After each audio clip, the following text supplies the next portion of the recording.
మన ప్రభువును రక్షకుడైన యేసుక్రీస్తు నామంలో మీకు శుభములు వందనములు తెలియజేస్తున్నాను. అనుదిన ధ్యానమునకు స్వాగతం. ప్రసంగి గ్రంథం 11వ అధ్యాయం 9-10 వచనాలు నేను చదువుతున్నాను. యవనుడా, నీ యవనమందు సంతోషపడుము, నీ యవన కాలమందు నీ హృదయము సంతుష్టిగా ఉండనేమో. నీ కోరిక చొప్పునను నీ దృష్టి యొక్క ఇష్టము చొప్పునను ప్రవర్తింపము. అయితే వీటన్నిటిని బట్టి దేవుని నిన్ను తీర్పులోనికి తెచ్చునని జ్ఞాపకముంచుకొనుము. లేత వయస్సు నడిప్రాయము గతించిపోవునవి గనక నీ హృదయములో నుండి వ్యాకులమును తొలగించుకొనుము, నీ దేహమును చెరుపుదాన్ని తొలగించుకొనుము. ఇదేంటి? ప్రసంగి అయినటువంటి సొలొమోను యవనస్తులకు ఓ పిలుపునిస్తున్నాడు. నీ యవన కాలమందు నీ హృదయంలో సంతుష్టిగా ఉండంటున్నాడు. కోరిక చొప్పున నీ దృష్టి ఇష్టము చొప్పున ప్రవర్తింపమంటున్నాడు. ఒక విధంగా చూస్తే తన అనుభవాలు కూడా అనిపిస్తుంది. ఎందుకంటే 2వ అధ్యాయంలో 10వ వాక్యంలో తానే చెప్పాడు, నా కన్నులు ఆశించిన వాటిలో దేనిని అవి చూడకుండా నేను అభ్యంతరం చేయలేదు, మరియు నా హృదయము నా పనులన్నిటిని బట్టి సంతోషింపగా సంతోషకరమైనది ఏది అనుభవించకుండా నేను నా హృదయమును నిర్బంధింపలేదు. ఇదే నా పనులన్నిటి వలన నాకు దొరికిన భాగ్యము అంటున్నాడు. ఇది చదువుతున్నప్పుడు నిజమేనేమో అన్నట్టుగా అనిపిస్తుంది. ఎందుకంటే నా ప్రాణమా తిను తాగు సుఖించు అన్నట్టుగానే ఉంది. ఇది కూడా తనకు నచ్చిందల్లా చేసి తన ఇష్టానుసారంగా ప్రవర్తించి సొలొమోను యొక్క ముగింపు జీవితాన్ని ఒకసారి మీరు చూస్తే రాజుల మొదటి గ్రంథం 11వ అధ్యాయంలో 9-13 వచనాలు. ఇజ్రాయేళ్ల దేవుడైన యెహోవా అతనికి 2 మార్లు ప్రత్యక్షమై నీవు ఇతర దేవతలను వెంబడింపవలదని అతనికి ఆజ్ఞాపించినను సొలొమోను హృదయము ఆయన యొద్ద నుండి తొలగిపోయాను. యెహోవా తనకి ఇచ్చిన ఆజ్ఞను అతడు గైకొనకపోగా యెహోవా అతని మీద కోపగించి తను చెప్పిన మాట ప్రకారం సొలొమోను ప్రవర్తించలేదు కనుక దేవుడైన యెహోవా సొలొమోనుతో అంటున్నాడు, నేను నీతో చేసిన నా నిబంధనను కట్టడలను నీవు అనుసరింపకపోవుట నేను కనుగొనుచున్నాను గనక ఈ రాజ్యము నీకుండకుండా నిశ్చయంగా తీసివేసి నీ దాసునికి ఇచ్చేదను. ఆయనను నీ తండ్రి అయిన దావీదు నిమిత్తము నీ దినములందు నేను అలాగూ చేయక నీ కుమారుని చేతి నుండి దాన్ని తీసివేసేదను. రాజ్యమంతయు తీసివేయను. నా దాసుడైన దావీదు నిమిత్తము నేను కోరుకున్న యెరూషలేము నిమిత్తము 1 గోత్రము నీ కుమారునికి ఇచ్చేదను.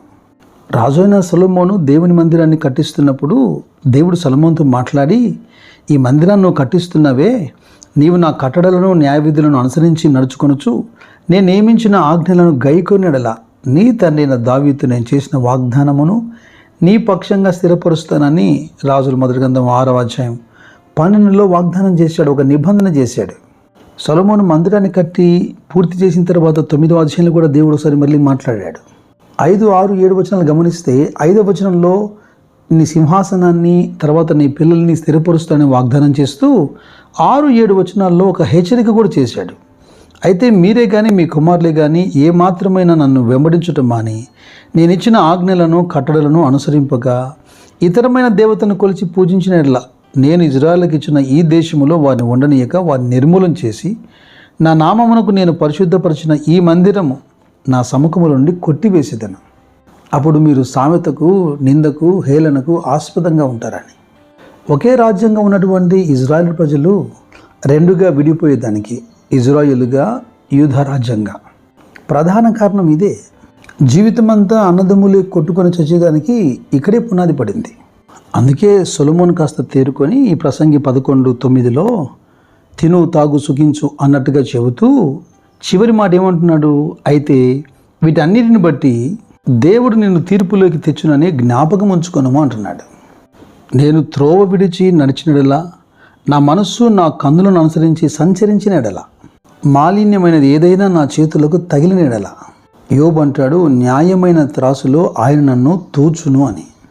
ఇక 10వ వచనం యొక్క తాత్పర్యం ఏంటంటే, లేత వయస్సు నడిప్రాయము గతించిపోయినవి గనుక నీ హృదయంలో నుండి వ్యాకులము తొలగించుకొనుము, నీ దేహము చెరుపుదాన్ని తొలగించుకొనుము. జీవితంలో యవన కాలమే చాలా ప్రాముఖ్యమైంది. దాన్ని కొందరు వ్యర్థంగా ఖర్చు పెట్టి జీవితకాలం అంతా ఇబ్బంది పడుతుంటారు. నీ యొక్క బాల్యము లేదా యవన కాలము త్వరగా గతించిపోతుంది కనుక వ్యాకులమైనది తీసివేయమంటున్నాడు. నీ శరీరానికి హాని తీసుకొచ్చేది కూడా నీ దేహంలో నుండి తొలగించమంటున్నాడు. అపోస్తలుడైన పౌలు తన శిష్యుడు లేదా కుమారుడు అని పిలువబడుతున్న తిమోతికి లేఖ రాస్తున్నప్పుడు 2వ పత్రికలో 2వ అధ్యాయంలో 22వ వచనంలో, ఇదిగో పారిపో, యవనేచ్ఛల నుంచి పారిపో అంటున్నాడు. అయితే పవిత్ర హృదయం కలిగి ప్రభువుకు ప్రార్థన చేయవారితో నువ్వు కలువు అంటున్నాడు. వారితో కలిసి నీతిని, విశ్వాసమును, ప్రేమను, సమాధానాన్ని నువ్వు వెతకాలి. యవన కాలంలో యవనెచ్చ నుంచి పారిపోకపోతే ఆ తర్వాత ఎప్పుడైనా మనకు మనసుకు వచ్చినప్పుడు పశ్చాత్తపడవచ్చు, పాపం ఒప్పుకోవచ్చు, వెనుదిరగవచ్చు అనుకుంటే సొలొమోను మనకు ఉదాహరణగా కనబడుతున్నాడు. దేవుడు 2 మార్లు ప్రత్యక్షమై గద్దించినను అతడు మనసు మార్చుకొనుటకు అతని యొద్ద మనసే లేకపోయినా రాశారు. అన్నీ మనకు నచ్చినట్టుగా చేసేదానికి సమస్తం మన కంట్రోల్లో ఉన్నట్టుగా మనం ఫీల్ అవ్వకూడదు. ఇది రక్షణ దినం, ఇది అనుకూలమైన సమయం. ఇదే అంశాన్ని కొనసాగిస్తూ 12వ అధ్యాయము 1వ వచనం కూడా రాశాడు. దుర్దినములు రాకముందే ఇప్పుడు వీడి యందు నాకు సంతోషం లేదని నువ్వు చెప్పు. సంవత్సరములు రాకముందే, తేజస్సునకు, సూర్యచంద్ర నక్షత్రములకు చీకటి కమ్మకముందే, వాన వెలిసిన తర్వాత మేఘములు మరల రాకముందే, నీ బాల్య దినములందే నీ సృష్టికర్తను స్మరణకు తెచ్చుకొనుము అని. కాస్త వయసు పెరిగాక, లోకాన్ని చూశాక, అంత అనుభవించాక అప్పుడు ప్రభు దగ్గరికి వద్దాంలే అనుకునేది బుద్ధిహీనమైన ఆలోచన. అలా చేసిన వారితో మీరు మాట్లాడి చూడండి. వారిలో ఉన్న దుఃఖము, పశ్చాత్తము జీవితకాలం తొలగిపోతుందేమో. యవ్వన జీవితాన్ని ఆయన చేతిలో పెట్టి మీరు చూడండి, మీరు ఎంతగా దీవించబడతారు. అయితే ఈ పాఠం ముగిస్తున్నప్పుడు కొసమెరుపుగా మీకు మాట చెప్పాలి. అది 11వ అధ్యాయం 1వ వచనం. చాలా సంవత్సరాల క్రితం, అనగా నాకు రక్షణే లేని సంవత్సరాల్లో చదువుకుంటున్న రోజుల్లో నా తల్లి పదే పదే నాకు చెప్పినటువంటి మాట, నీ ఆహారం నీళ్ళ మీద వేయము, చాలా దినములైన తర్వాత అది నీకు కనబడుతుందని దేవుడు నాకు వాగ్దానం ఇచ్చాడు. రాబోయే సంవత్సరాల్లో ఈ ఇంట దేవుడు నిన్ను వాడుకోబోతున్నాడు తన సేవలో. నేనేమాత్రము నమ్మలేదు, పెద్దగా ఖాతరు చేయలేదు. అయినా చచ్చిన సేవ చేయను అని మా అమ్మతో చెప్పేవాడిని.